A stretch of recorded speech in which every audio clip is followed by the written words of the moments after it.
Assalamualaikum warahmatullahi wabarakatuh. Balik lagi di channel Jejak Para Wali.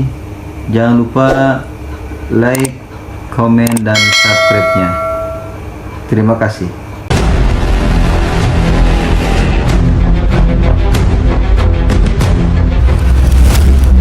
Abuya Dimyati, Cilongok, Tangerang, Banten. Sosok ulama karismatik sekaligus paku tanah Banten pada masanya. Ulama ternama Banten yang satu ini, selain terkenal dengan ilmu agamanya yang tinggi, beliau juga dikenal memiliki karomah kesaktian yang sangat luar biasa. Beliau adalah pendiri sekaligus pengasuh Pondok Pesantren Al Istiqlaliyah yang terletak di Kampung Cilongok, Kecamatan Pasar Kemis, Tangerang, Banten. Perjuangannya mendirikan pesantren tidaklah mudah. Di masa awal-awal mendirikan pesantren, beliau sering sekali mendapat tantangan dari para dukun dan jawara yang tidak setuju dengan didirikannya pesantren di Kampung Cilongok. Bahkan kobong yang pertama kali didirikan oleh Abuya, yakni kobong Al-Hikam, pernah terbakar sampai 4 kali. Hal tersebut adalah ulah para dukun dan jawara yang tidak senang dengan hal-hal yang berhubungan dengan agama. Namun setiap kali dibakar, Abuya selalu menerimanya dengan senyum dan kembali membangunnya. Kini, Ponpes Al Istiqlaliyah telah menjadi besar, terkenal hingga penjuru dunia yang diasuh oleh Abuya Uci Turtusi selaku putra dari Abuya Dimyati.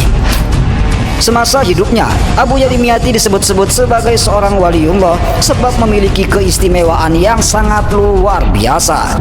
Berikut beberapa karomah Abuya Dimyati, Cilongok, Tangerang, Banten.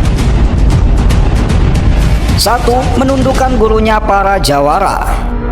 Di masa awal-awal Abuya Dimyati mendirikan pesantren, para dukun dan jawara selalu berusaha mencari masalah dengan beliau dengan tujuan agar terjadi perkelahian. Sampai-sampai mereka kebingungan menghadapi Abuya Dimyati yang selalu mereka usik, namun beliau tak pernah marah, bahkan selalu baik dan ramah kepada mereka. Akhirnya, suatu ketika saat seorang jawara, bahkan rajanya jawara saat itu, yang bernama Cutak Asmaran, mendengar bahwa rambut Abuya tidak mempan dipotong oleh tukang cukur. Membatinlah sang jawara ini. Kurang ajar, ternyata si Dimyati mau pamer ilmu. Senyumnya selama ini palsu, nantangin saya. Habis kau malam ini, Dimyati, ungkap Cutak Asmaran begitu mendengar rambut Abuya tak mempan dipotong. Padahal begitu melihat rambutnya tak mempan dipotong, Abuya langsung masuk ke dalam kamar dan menangis karena bukan itu yang beliau inginkan.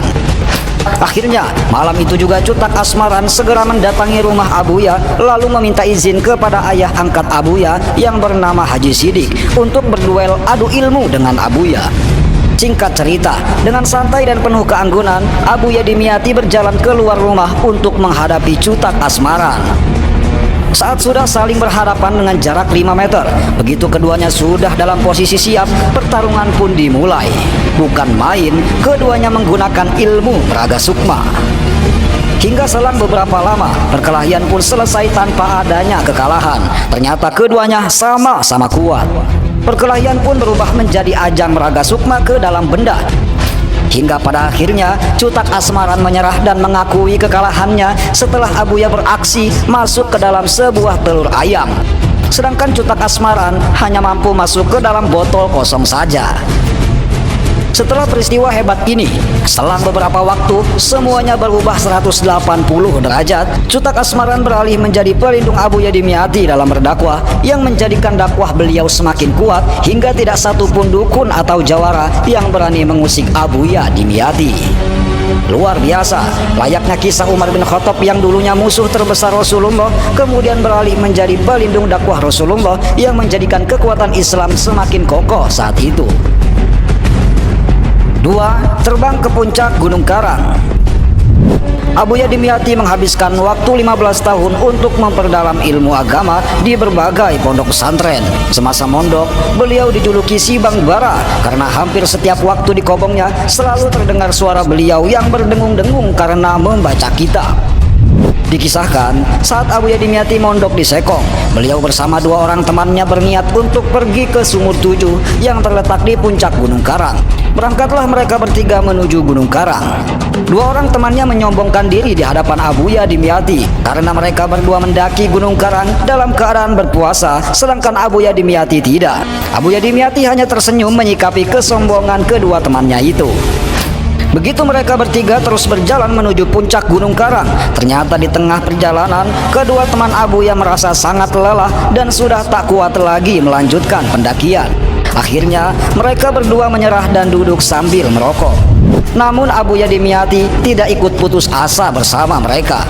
Beliau tetap bertekad untuk sampai ke puncak Gunung Karang dan berdoa kepada Allah agar diperkenankan untuk segera sampai ke sumur 7 yang berada di puncak Gunung Karang. Setelah berdoa, tiba-tiba saja Abuya Dimyati terbang ke atas seperti ada yang membawanya. Hanya dengan waktu sekian menit, beliau pun tiba di puncak Gunung Karang dan di hadapannya persis terlihat sumur 7.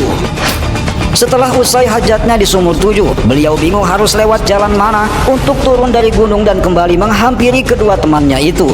Dengan tawadhu beliau memohon kepada Allah untuk dikembalikan ke tempat semula. Seketika itulah beliau terbang kembali dibawa oleh sosok yang semula membawanya ke puncak gunung. Setibanya di tempat semula, kedua temannya pun bingung melihat Abuya Dimyati yang terbang naik turun gunung dengan waktu yang begitu singkat. Demikian sederet karomah Abuya Dimyati Cilongok, Tangerang, Banten. Sosok ulama Paku Banten yang menjadi penopang kehidupan masyarakat Banten. Mari bersama-sama kita bacakan surat Al-Fatihah yang dikhususkan kepada Abuya Dimyati bin K. Haji Romli. Semoga kita semua diakui sebagai murid beliau, hingga kelak Allah kumpulkan kita bersama beliau di surganya. Amin ya rabbal alamin.